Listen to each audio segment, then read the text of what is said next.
नटू भाई, नटू काका कहाँ है? Please come on the stage. मुझे अज्ञात सूत्रों से पता चला है कि बहुत ही अच्छे मिमिक्री आर्टिस्ट ये भी है, कुछ परफॉर्म करना चाहते हैं आपके सामने। So ladies and gentleman, yes yes we have Natu Kaka. बुरा तो नहीं लगा मैंने आपको काका कहा इसलिए? एक्चुअली तारक मेहता का मैं भी फैन हूं, तो नटू भाई की जगह नटू काका निकल गया। सर आप क्या करने वाले?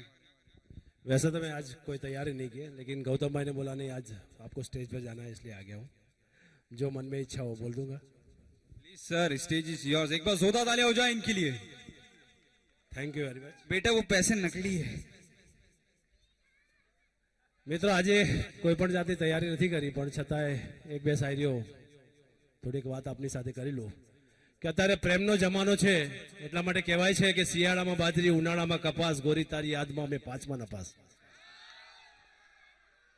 આ પ્રેમની વાતો કહું ત્યારે એક મસ્ત યાદ આવે. એક કોલેજમાં એક છોકરો ને એક છોકરી બે જણા એકબીજા જોડે ભણતા હતા. કોલેજના પહેલા વર્ષથી ત્રીજા વર્ષ સુધી જોડે ભણ્યા. એકબીજાને એટલો પ્રેમ થઈ ગયો, આખું કોલેજ જાણતું થઈ ગયું કે આ બે જણા એકબીજાને પ્રેમ કરે છે. છોકરીના મા બાપને પણ ખબર પડી ગઈ, છોકરાના મા બાપને પણ ખબર પડી ગઈ. કોલેજ આખું વાતો કરતું થઈ ગયું કે છેલ્લા વર્ષમાં છોકરો ચોક્કસ નપાસ થશે.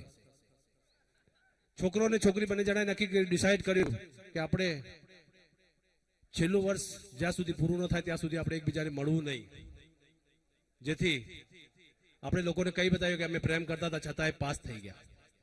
બંને નક્કી કર્યું, પરીક્ષા આપી, 12 મહિના પૂરા થઈ ગયા. છોકરી રાહ જોઈ રહી હતી કે હવે મારે છોકરાને મળવાનું છે. એને કીધું કે જે દિવસે આપણે મળવાનું સવારના પરમાં તું મને ફોન કરજે. જેવું રિઝલ્ટ આવ્યું છોકરાએ છોકરીને ફોન લગાવ્યો. છોકરી ફોનમાં વાત કરતી કરતી એટલી ગાંડી થઈ ગઈ, રોડ ઉપર જતા જતા એક ટ્રક આવી એને એક્સિડન્ટ કરી ગયો. છોકરી એક્સપાયર થઈ ગઈ. છોકરો એના ઘરે હતો. હવે છોકરાને ખબર ના પડે એટલા માટે એના મિત્રોએ એમ કીધું કે મહેરબાની કરીને છોકરાને આ વાત ન જણાવશો, ન તો એ પણ આત્મહત્યા કરી લેશે. છોકરાના પિતાજીએ છોકરાને કીધું કે તને 6 મહિના માટેની સારી જોબ મળી છે, તું તાત્કાલિક વિદેશ જતો રહે. છોકરો વિદેશ જતો રહ્યો, પણ કે પપ્પા મને એક વખત તેની જોડે મળવા દો. કે ના બેટા તું આવીને મળજે, આપણે સીધા તારા લગ્ન કરાવી દઈશું. છોકરો વિદેશ જતો રહ્યો. વિચાર કરો, 6 મહિના પછી છોકરો જેવો પાછો આવ્યો, સીધી છોકરીના ઘરે ગયો. છોકરીના ઘરે જોઈ, છોકરીના ઘરે એક ફોટો લગાવ્યો, એના ઉપર એક હાર ચડાવ્યો હતો. એ હાર જોઈને છોકરાએ તરત છોકરીના મા બાપને કીધું કે પપ્પા કેમ આ હાર ચડ્યો છે, નીચે ઉતારી લો. કે બેટા આ છોકરી હવે આપણા વચ્ચે નથી રહી, પણ અમને ખબર હતી કે તું અત્યાર સુધી એના વગર નહીં રહી શકે. એના માટે એની ડેડ બોડી 6 મહિના સુધી સિવિલમાં બરફની અંદર સાચવી રાખી છે, માટે તું એક વખત મળ. છોકરો એકદમ વ્યાકુળ થઈ ગયો કે મારે એને નથી જોવી, તમે બધા ખોટું બોલો છો. એ ઘરે જતો રહ્યો. છોકરીને જ્યારે ડેડ બોડી સ્મશાન યાત્રાએ લઈ ગયા, સ્મશાન ઉપર છોકરીને સુવાડી, ત્યારબાદ એને જ્યારે અગ્નિદાહ આપવામાં આવ્યો તો છોકરીની ડેડ બોડી સળગતી નથી.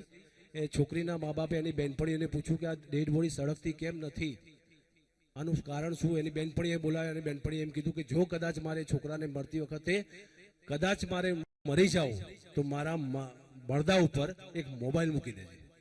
છોકરીના ડેડ બોડી પર એક મોબાઈલ મૂકી દીધો અને છોકરીની સ્મશાન યાત્રામાં જોડાયેલા તમામે જોયું કે તાત્કાલિક ડેડ બોડી સળગી ગઈ.